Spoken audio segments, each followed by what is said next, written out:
call this meeting to order. Is there anything on the agenda that anybody would wish to comment on before we get going? Good. Okay, maybe we could call roll. All right. Thank you. My name is Laura Turway. Ms. Yates? Here. Ms. Cole? Present. Mr. Metzen? Here. Chair McLaughlin? Here. And Christina Robertson Gardner is here as well. See, that was pretty smooth. See? All right, well, then we can turn this over to staff. All right. The one only thing on our agenda this evening is a presentation by Painter Preservation to talk to us about their draft report of their historic review survey and update project, which, just to remind you what it was, we went through a certified local government grant last year and did an RFP for a consulting firm to do two things.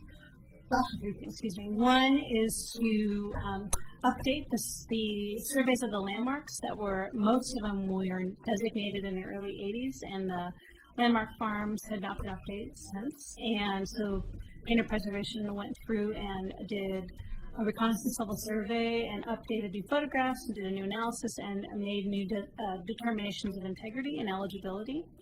They also did a reconnaissance light survey, what we're calling it, of over 1,500 properties in Oregon City that were never designated but were over 50 years old. And they provided a final report and also looked at context statements. And when we initially scoped the project out, we thought we would do context statements for up to 3 neighborhoods that had integrity, thinking that we'd be able to find 3 neighborhoods. As a result of the inventory project, it was determined that really the only neighborhood that had context in regards to not only integrity but a sense of boundaries was the Rivercrest neighborhood. The Elyville neighborhood, which is more of where 7th and McLaughlin meet, 7th and Malala meet, and Buena Vista, which is more towards the hospital, just did not have the level of integrity. And really, kind of, because the age of and span of the homes were so broad that didn't really tell as much of a story in connection with the lack of integrity, but Rivercrest did. So what we did is I worked with the group to kind of tweak the scope of work a little bit. So they have a context statement of Rivercrest and then a larger context statement of mid-century modern architecture in Oregon City that's more citywide. And you'll see both of those in the final report. And that's kind of how we tweaked it a little bit. But that's really the only difference from the original RFP and scope of work. So I'd like to bring up Diana Painter and Kristen Beckner, and they'll go through the report. And then the thing that I'd like to do before we leave is phase 2, which is still to be done, is the intensive level research for properties that could be local landmarks.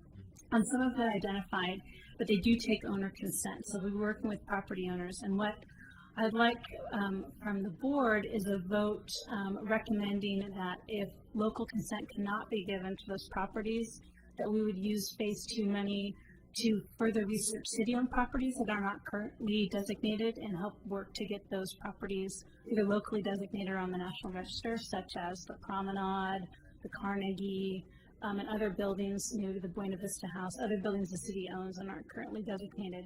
That same request is going to be sent to the City Commission next week when we make the presentation of this report, but I'd like to get that preliminary vote from the board this evening. If we can't get owner consent from any of the properties identified in the report for further research for local designation, that we'd move forward with the funding for more city research.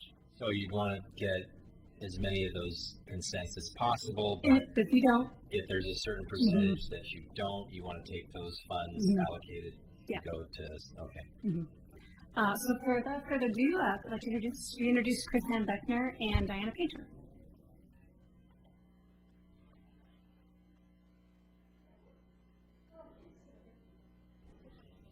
Welcome back. Yeah. It's been a whirlwind. Well, the report looks very detailed. Very nice. I liked it. I don't know how you guys point your necks around and look at the. Yeah, we have. Oh, sure. I can watch. Well, I'll the PowerPoint here gives an overview of the program. We introduced it last time we saw you at the beginning of the project, and this is the end of phase 1. And this is intended to provide an overview, and you can focus in on any particular areas that you might have a special interest in. So I'll just go through the PowerPoint, and I think we have plenty of time, so we can talk about whatever you guys want to talk But about. just because you have plenty of time doesn't mean you have to use it. Got it. Got it. Okay. So we pretty much started out in January. We had some pictures with snow in them, none of them that we included. There we go. And as you know, the components were the updated the landmarks outside of the historic districts, the citywide reconnaissance survey, and that's reconnaissance light, as the state calls it. The historic context statement, which focused on mid-century, and for the actual context, focused on Rivercrest. And then we did an overview, just looking, judging by the written documents and and what's on your website, aspects of the historic review program. So we didn't interview anyone or anything like that. It was just what you could see on paper. And my background is in planning and historic preservation. So we went through and reviewed those and kind of compared in our minds to other cities with like programs, and then a series of recommendations. So we're really impressed with the building stock. I thought it was gorgeous. Yeah, just beautiful. And I think these pictures show not only some really nice examples, but a really nice range of examples in the city. But the first part was our landmarks update, and what we did, as I can explain in that brief narrative here, is that we uploaded on the state's database existing historic information. So that wasn't analyzed, it wasn't judged, it was just uploaded. And then we went out and revisited all those properties. We got photographs from the time, for the most part. We had pretty good photo documentation. And we went out, and so it was a visual reconnaissance of, does it look like it's been changed? Does it still retain enough integrity, sufficient integrity to be listed? So that was, even though it's based on, intensive surveys in the past, it was essentially based on the physical evidence. So in that sense, it was a reconnaissance update. There were 87 landmarks that we looked at, and this is a breakdown of the eligibility that came out of the survey, contributing, and this won't add up, these numbers won't add up because some of the contributing properties are on the National Register. National Register properties, you had 4 significant properties, which is the top of the line in terms of the state's, their categories. 12, and contributing properties, 59, so most of them were contributing properties. I won't be able to add that up in my head real quick, because it doesn't add up when I'll just say that. 12 of them were downgraded due to lack of integrity, and we really did look at them with a grain of salt. We really gave a lot of, if the property looked like it had looked before, even if it didn't have really high integrity when it was nominated before, we just went with the recommendation of the previous reviewer, for the most part. But even so, 12 were downgraded due to lack of integrity, so changes to the building. And we had developed registration criteria based on what we saw in the field, as to how significant the changes were before we made that determination. 4 properties were actually demolished. 2 of them we upgraded. Properties change in status all the time, and they also change in status depending on the reviewer. But we thought that 2 had achieved additional significance over time because of the physical plant, because of the building itself. And 1 had been delisted sometime in the past. And this just illustrates some of the issues that we came upon on the field. Demolition, obviously. Borrowed details, and that refers back to the Secretary of Interior standards that says that you don't want to create a sense of false history by adding details from another architectural style. Synthetic siding that had been added, in this case vinyl windows as well. And then on the one on the bottom right, vinyl windows that have been installed in a Victorian, as you can see there on the front picture window, and double hunts on the side of that canted bay there. So these are just these kind of examples of the sorts of things you'd come on in the field that would affect our determination.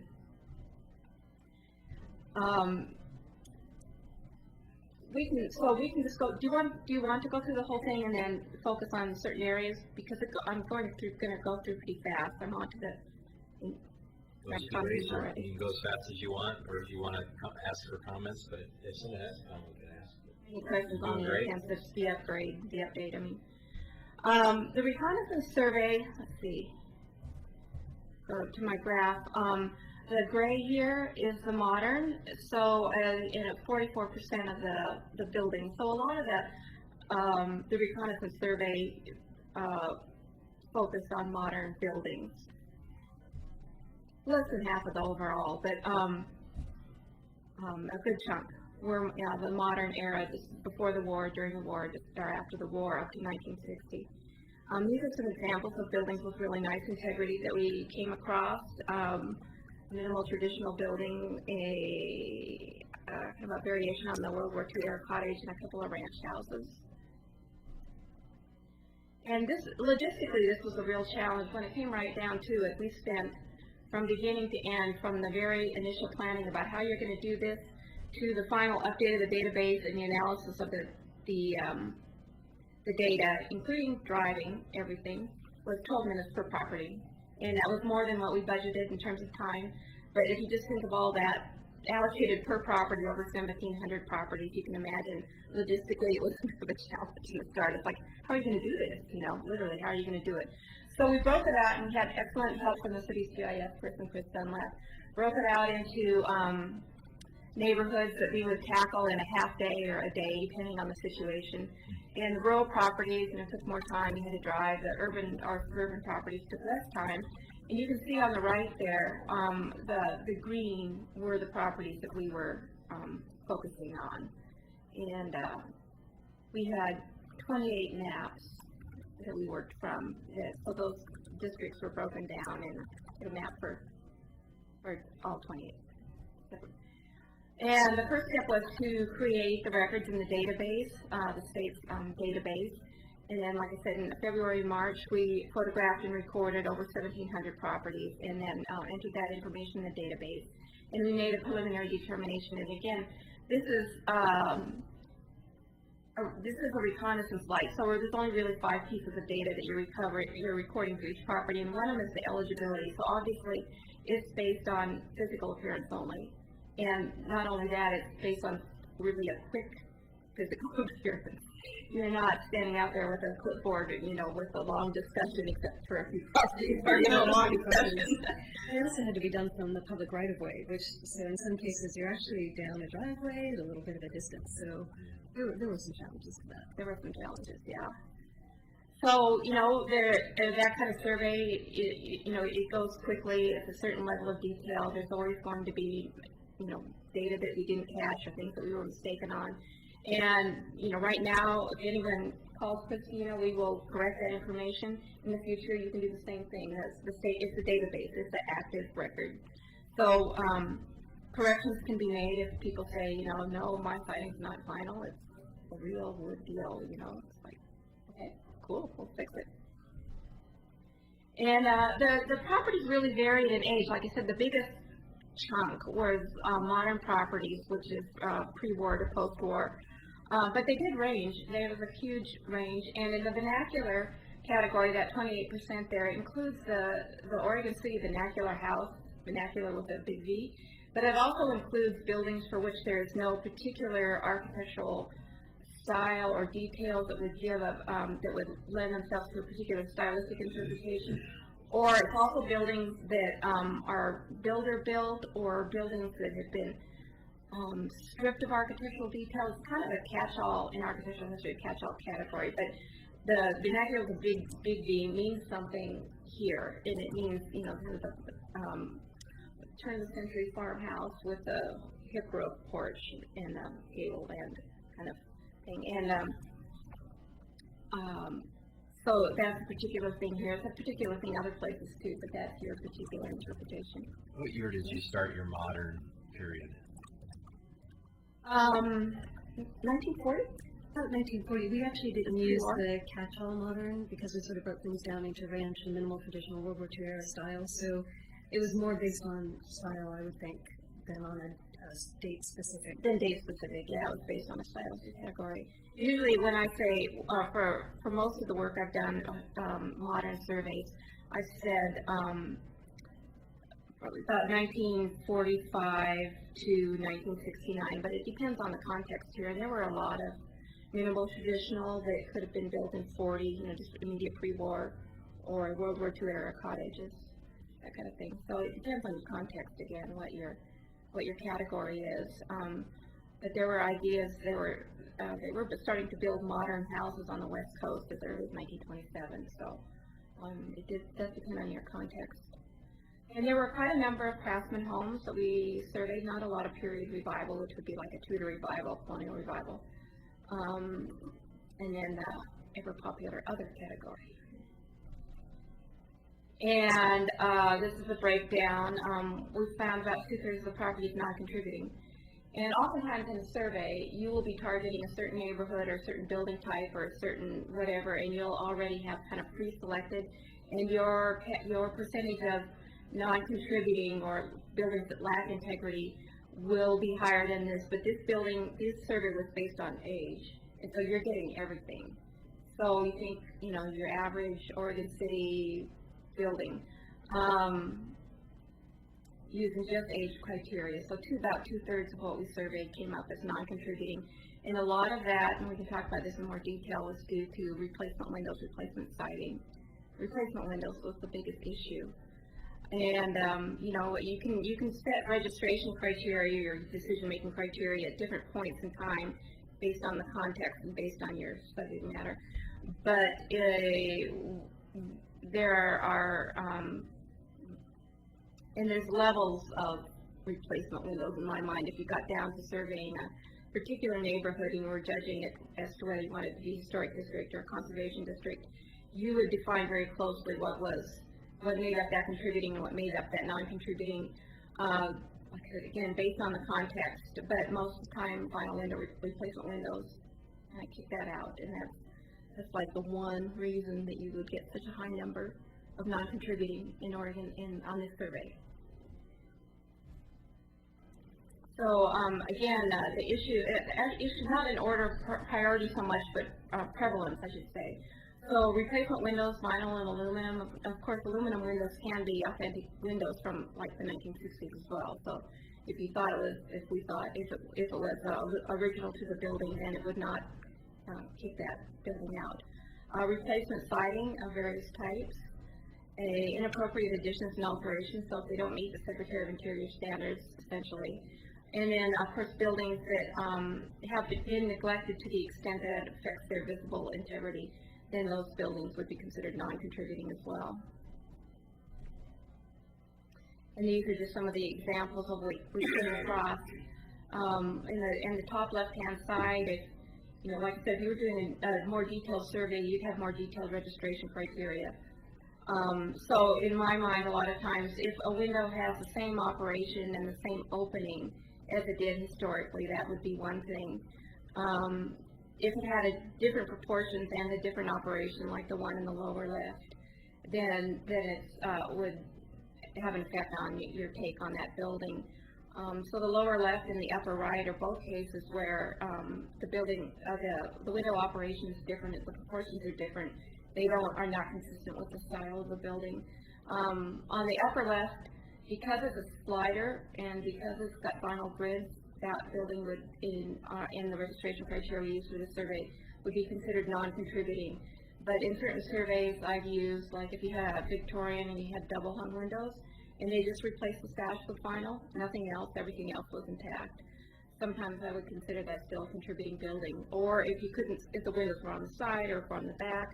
But sometimes it depends on what the purpose of the survey, the context, and usually what's considered in, what's considered out there's some room for discussion there. But vinyl sliding windows with grids uniformly kick the buildings out of the integrity, status. And actually, we threw out all the buildings with vinyl replacement windows and that's important. Just with grids. And we did sort of, Diana sort of came up with a way of looking at things where lots of criteria were considered at one time. So if a building just had vinyl siding, it might still retain its form, it might still retain its windows, and it might still retain its integrity. So there was sort of, it might take two of those things. It might take vinyl windows and vinyl siding, and then it sort of loses its integrity. But we didn't have everything that had been altered at all. We knew that some alteration was going to be necessary, and over time, that's what you found. And you have to figure out how quickly to make your decision too, or you'd be discussing each one of these buildings in dread depth and you'd never get the project done. Which we did that a lot. But we got the project done. So two or more things with a certain amount of weight wrong with the building, essentially, would keep the building out. I put the example on the lower right there in there because there's, as you know, there's ways to do skylights that make them a little less visible and a little less prominent, but these are on the front of the building right there. So I threw that in as an example. That can be an issue, skylights sometimes with review boards. Siding was an issue. That I don't have a vinyl siding example here, but there's a couple of vinyl example, or aluminum, vinyl examples. And as you can see on the upper left, I don't know exactly how they achieved this, but it's got a very smooth surface, and the surface of the building is flush with the original casings around the windows, so the window trim is like in one plane. And as you guys know, in historic preservation, really what you're trying to retain is the architects call the play of light, the shadows, the contrast between the materials, the texture, the patterning. And when that all gets wrapped in vinyl, that's what you're losing. So, and then the one on the upper right, the second time I showed this slide with the synthetic wood and vinyl windows.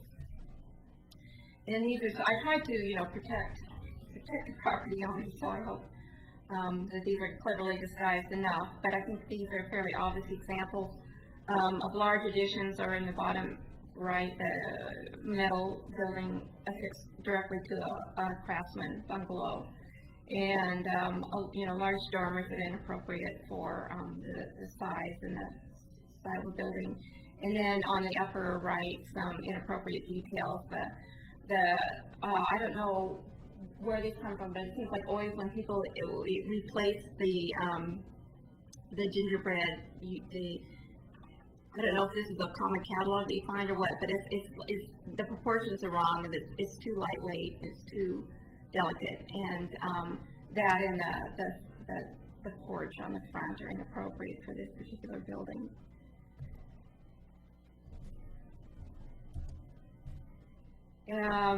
So unless people have more questions about the reconnaissance survey, we'll just carry on this time. So I'm going to let Christina talk about the historic context statement a little bit. So as Christina sort of explained, we were looking for a neighborhood that had good integrity and that really held together. And we did some work on the Rivercrest neighborhood because it's a pretty good example. And I think Diana's put it in two slides. One of them is this map that shows the central edition. And there is the original Rivercrest map. So not only did we have some consistency for the age of properties and for the styles of properties, but we also had delineated borders. We knew exactly that this was what was platted in 1940, that central addition was added in 1946. The neighborhood did continue to grow. There were additions added in the late 60s and 70s, and we actually make a recommendation later in the report that perhaps we want to look at those later mid-century properties as well. They seem to be worth taking a look at too. In the Rivercrest neighborhood, we found that it had developed somewhat slowly. There were actually two owners. It was platted by the Rivercrest Development Company, and that was in 1940. They didn't sell as quickly as they wanted, though those fantastic properties around the park disappeared pretty quickly. And then the Pioneer Trust Company took it over, and some of the larger lots were divided again into smaller lots, and those tended to be more popular right after the wars. People were coming home. This fits a lot of what we know about mid-century development. And also there are a lot of details in the neighborhood that sort of hold it together, including sort of rounded curves and this sort of orientation towards the park. A lot of the original trees, this was originally a very wooded area up on the bluff. A lot of those trees were left in place around the houses. You can still see them, they're ringed by stones. So there are a lot of details that sort of hold it together, and that was what was interesting to us. So we took a look at its history, and you've got some details about that in the report. talked a little bit about how it developed, and also that the city is responsible for the beautiful park that's there now. It was dedicated to them, I think, in the 40s. And yeah, so that gives us one look at one mid-century development that you can possibly use as a model for other types of development in Oregon City, using it to sort of judge other developments in the future. Yes. Did you notice on the larger lots that people built additional residences on those lots, any of them? There were some lots that were subdivided, yes, and some of them, I know that there's a little bit of history about subdivision in the Rivercrest neighborhood. Some of them were done pretty early, and some of them were actually done sort of by design at the really early stages. I didn't go in and try to judge when things were appropriately or inappropriately divided. That wasn't actually the goal. I just wanted to give you some history of Right, but do you think it affected the integrity when we did that? I hate to make a judgment on that because I know that you guys, this is a situation that's been discussed in some detail, and I'd hate to sort of lay a judgment down at this point, if that's all right. For the sake of the survey, I didn't know, if that was a factor. Right. We looked at properties that were built up into 1961, so there are some newer properties in there, and we didn't take a look at them specifically, so in some cases the newer properties would have been those that we would not have paid that much attention to, actually. We were looking for evidence of the history and sort of the earlier development, about 1940, 1960. And the National Park Service, in their guidance on residential suburbs, and this is not only mid-century, but all suburbs, want you to look at, along with the architecture, a lot of other factors, and that's the platting pattern, the orientation of the buildings, where they sit on the lot, what kind of lots you have, the size, the street pattern, the block pattern, any open space patterns. So there's a lot of other things that you look at in addition to the architecture. So it sounded to me from reading Chris Ann's concept statement that the large and small lots were part of the story. They were thought it would be a luxury development at first, and then post-war was not as, people were still struggling in the immediate post-war period. So to me, without knowing myself a lot of the history, that would be part of the story. I have done surveyed mid-century neighborhoods before where that lot size, which was in the original, deed protection of that, were actually character-defining features, and it would be an impact of the character of the subdivision to subdivide those lots. But it's a judgment call that you make based on your specific situation. So, if you were ever to go in and do a comprehensive survey of that neighborhood, that's just one thing you look at. It's like, is it part of the story? Do you want to keep it? Do you not want to keep it? I mean, what do you think of this? I think it's tricky because there are two parts to it. There's that subdivision that happened, we know, in 1946, and that's really different than the more contemporary story that's been discussed recently. So in those subdivisions that were done in the 1940s, I do feel that those retain integrity, and I do feel that they represent the neighborhood as it developed over time. Sort of what you're saying, they're actually part of the character of that neighborhood. It's the newer subdivisions that we didn't look at, really. Right. And this list just it outlines some of the reasons that you would look at a historic, why you would do a historic context statement, and just in a general sense. And there's a lot of ways to use it. You can use it for preservation and to develop in the long run a conservation district or a historic district. But in general, as you know from being commissioners, that you can get gathering information for future planning purposes. You can help the neighborhood raise awareness of themselves as a particular place. It can be kind of a place-making exercise or a community building exercise, and it just adds to the history of the city, and it's just one more chapter in that history. So there's a lot of reasons to do historic context, and then a lot of ways to use them in the long run. And then we outlined here just very briefly the most prevalent mid-century styles in the city. The World War II era cottage is got this kind of L-shaped footprint, oftentimes with a side entry or a straight-on entry, but this little alcove, the entry is an important feature. And this could have been built from the late 30s all the way to the immediate post-war, 1950. But it was really popular right around the war with the smaller footprints, smaller homes. And someone you know? Oh, I I bought and fixed up that red one. Oh, you did? Yeah, I owned that for several years. Oh, really? Oh, that's. I could have almost pushed it over. Well, that's a classic. Yeah, I sold it about 4 years ago. Yeah. The minimal traditional house is grew out of the FHA standards, Federal Housing Administration standards, that were developed during the New Deal era and were carried on through the post-war era. And it was a prevalent standard, and it was tied into the financing and all that kind of thing. Had a very efficient plan, no longer meets code, but it was a very efficient plan, usually with the vestibule and the rooms all open off of it. And minimal circulation and kind of minimal features that still convey the idea of a house. Small houses. What's the plan in the red house? How's it laid out? It was just a 1-bedroom, and I added on to the back an additional bedroom as a detached garage. So it's just a family room, kitchen on one side, a bedroom, and then you go down the hall to another bedroom. But it was very small. Mm-hmm. It was 500 feet, something like that. Oh, wow. I mean, but this was right after the war. Mm-hmm. Some of the houses were actually designed to be added onto. They just assumed that people would be adding on bedrooms and stuff if they had the families and that kind of thing. And then you get into the early ranch houses, essentially smaller and less long than the older ranch houses, the newer ranch houses. And you have an integral garage already, but usually it's a single car garage. And these are probably most common just immediately after the war, but they're essentially smaller houses than the later. And as you guys know, times became more prosperous and houses became larger as time went on. There's a lot of different models for the ranch house. It's very, a popular style.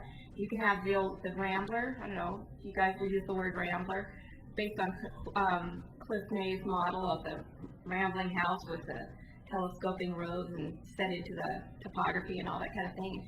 You can have U-shaped ramblers ranches and L-shapes and colonial ranches and Tudor ranches and cowboy ranches, and it's like there's all these different models and in terms of both the form and the styling. But as you guys know, these are kind of your classic ranch house, rectangular footprint and an open floor plan in public areas, and then oftentimes a hall with bedrooms and the bathrooms opening off the hall, and the horizontal windows that are set up under the eaves, and double car garages now, and somewhat close on the front face, open towards the back, usually more open and opening onto sliding glass doors and that kind of thing on the patios in the backyard, and completely different orientation than the pre-war house. So that's the end of just a brief overview of our findings on mid-century. And like Christina told us from the very beginning, there's not a lot that appeared to be like architect design. It's more kind of standard ranch houses, standard early ranch houses, very typical and really nice neighborhoods, typical of the era in terms of the buildings. At least that's my impression.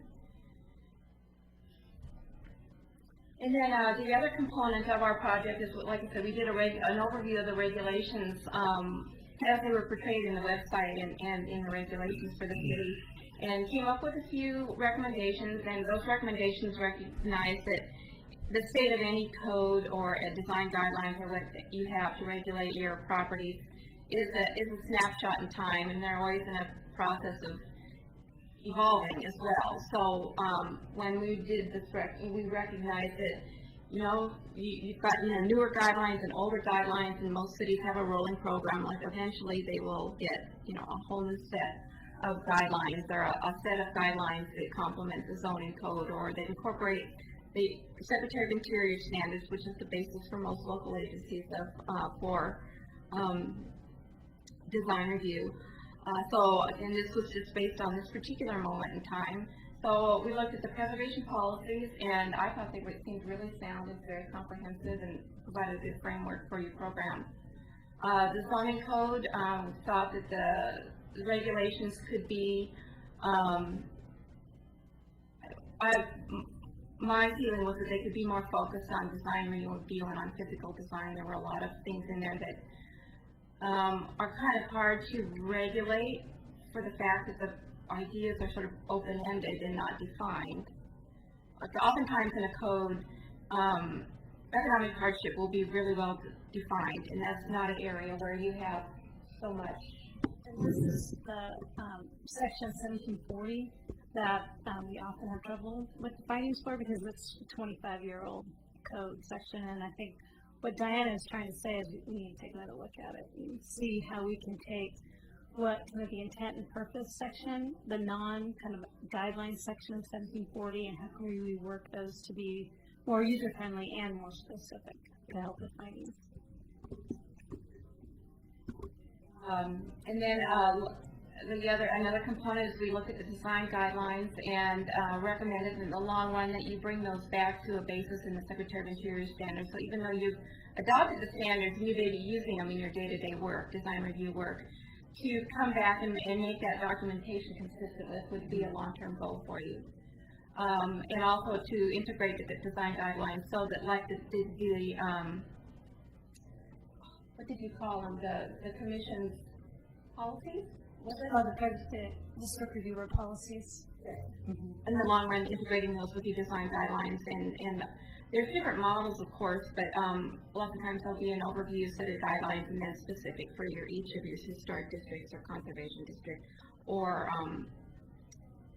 or the individual landmarks. You had a lot of detail and a lot of really great illustrations in some aspects of it, and other parts not so much.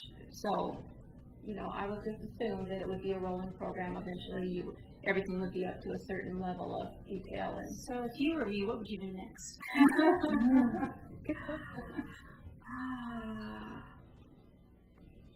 Of course, you want to start from scratch. I think I would want to bring the guidelines that govern rehabilitation and alterations and additions, provide more detail, more guidance in that document. So do you see like taking Secretary of Interior standards and then just having that supplant the guidelines, or just mushing them together? And because there's also all the preservation briefs that can like delve into the Secretary of standards, which that's extraordinary detail that obviously you'd want to have access to. But right. How would you recommend integrating the Secretary of standards and our guidelines? Just kind of mush it together and take out what's not applicable and move it around, or how do you use that? I'm working on a couple set of guidelines right now, but I'm working on an existing model as well. So I've been thinking about this very thing, but I'm not starting from scratch either. The one that I'm working on. I mean, I think it's kind of the Secretary, the National Park Service wants you to take your historic districts and use the Secretary of Interior standards as a basis to provide additional detail that's specific to that historic district. So I think ideally, if it would work, you'd have illustrated guidelines that respond,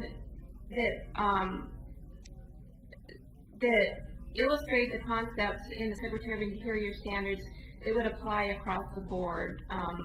Maybe like, for additions, you don't want it to overpower the original building, and you don't want it to be on the front, but it can be on the back, and that kind of thing. And then for each of your districts, have an additional level of detail, not like you said, not the detail of the preservation briefs, because you can just refer to that, but have those concepts. And like in a modern neighborhood, you're going to have different types of guidelines than in another neighborhood. So, ideally, I think you'd have to sit down and study it, but ideally, you would have a similar level of detail and a similar level of illustration, but you start with the big picture, and then you have components. You kind of naturally do that anyway. Yeah. You're going to look at a context of a home built in the 40s or 50s much different than one in the 20s. You're more sensitive the older you get. And I think what you're saying is actually quite true. Just we do it probably, just out of habit, I guess. Yeah, I mean, it seems like we do. Right. But it's interesting, as an outsider, I think that's true. We don't do as good enough job showing. And we kind of just assume, our design guidelines for additions and alterations, have Secretary of Interior standards kind of woven in, but we don't actually attach Secretary of Interior standards to that document. So is there a way to kind of mush the two together? Like in the guidelines for new construction, the language isn't always consistent with the Secretary of Interior standards, so ideally you'd have the same vocabulary that you would use in every case. Just because it's defined, it's easier that way. There's a glossary. If you use it as an appendix and then just refer to it. Secretary of Standards. Yeah, I think what I understand is that should really be our first.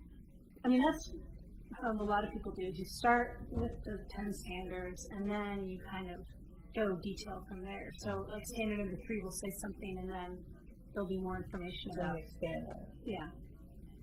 Yeah, I guess so. Like say standard number 1 on use, they want you to retain this, the same use or similar use or compatible use. If you were talking about all your landmarks, you'd have to be kind of general. But if you were talking about a specific neighborhood, you could get into either acceptable uses. You should probably, like you said, are probably doing naturally. It's just that the documentation doesn't back you up as well as it might. But from the staff level, it could be backed up, with recommendations and findings. You could refer back to those standards, so we have something recorded. I think also that gives us the flexibility of doing it on a case by case basis. It's not one size doesn't always fit all. You can't always make the same judgment every single time for every single case. It just depends on. Yeah, just like the neighborhoods, like you said. Yeah. And then on the public education, now we were at a disadvantage because we've only observed the city for a very short time, and not in real life either. We've only been to 2 meetings, so we don't know what your history is here. But it seemed like there was a lot of information on the website, and that is like really great. But when there would seem to be a disconnect between the properties in out in the neighborhoods and in the city, and the information that was available. So how would you reach out to those people? I don't know if you gave a lot of thought to this for Sam, but more hands-on and more interactive. Well, you have some great resources in Portland too. So and I know we've talked a little bit about this. I know that you reach out to the Heritage Research Association, and there are different groups that are doing great work. But sometimes I think it's just it's those workshops. It's having people come in and learn how they can build their own insert for their wood windows, so that they don't think first that they need to go to vinyl right away. There's actually some other option that they can go to a workshop and learn how to fix the window that they've got and still have the energy efficiency in place that they need. And I know a lot of that information can be available, but you can't necessarily make sure that people go to it when they're dealing with that issue in their own house. Pardon? It doesn't always work out. It doesn't always work out timing-wise. And so if there's a way to make sure that your website is very lively, so people have to come to it over and over again people use blogs, so people come to their website continually and they start to see this material come up over and over and over again. There are tricks so you can sort of lead people to you more continually. There are lots of ways that you could brainstorm and work on that. Portland does have great resources. I mean, in the SHPO will come out around workshops and that kind of thing.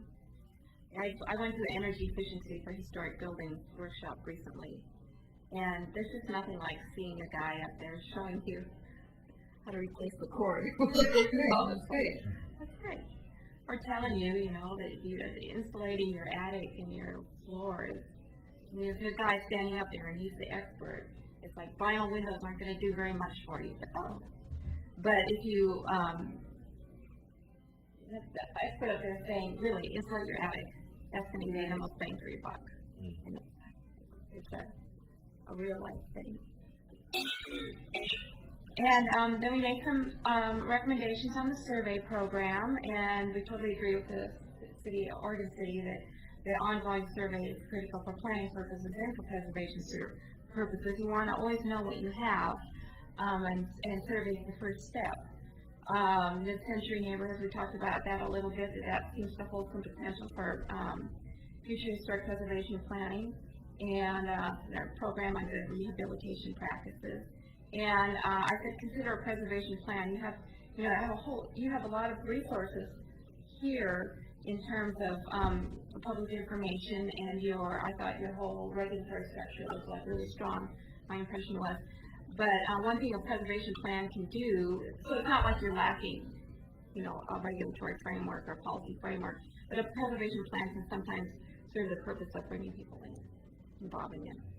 So, and I did that for Sonoma County, And one reason was just to direct the energy in a certain area, but, sometimes if you have a CLG program and you have funding every year and if you have a plan, it can help focus. I mean, I did not perceive any lack of focus here, but there are certain things that a preservation plan can do for you. That's it. You're welcome. Well, thank you very much. I think you guys have been exhaustive in your work. Just let me interrupt for a second.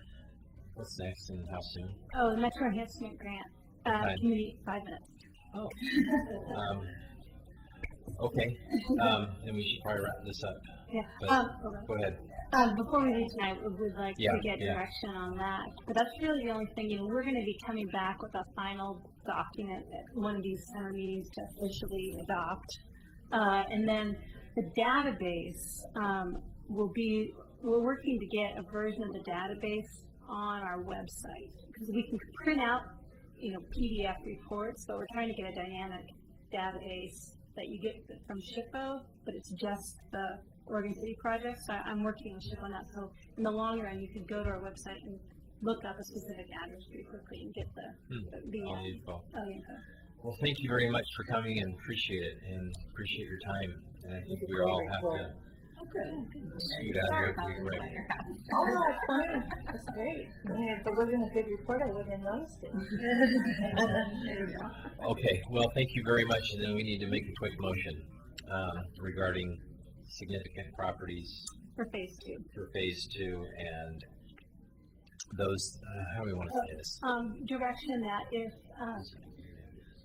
there is not sufficient owner consent to move forward with doing intensive level surveys of those 10 properties recommended in the report, that the money identified could be used to provide further information on historically significant city-owned properties that could potentially be either locally designated or on the National Register.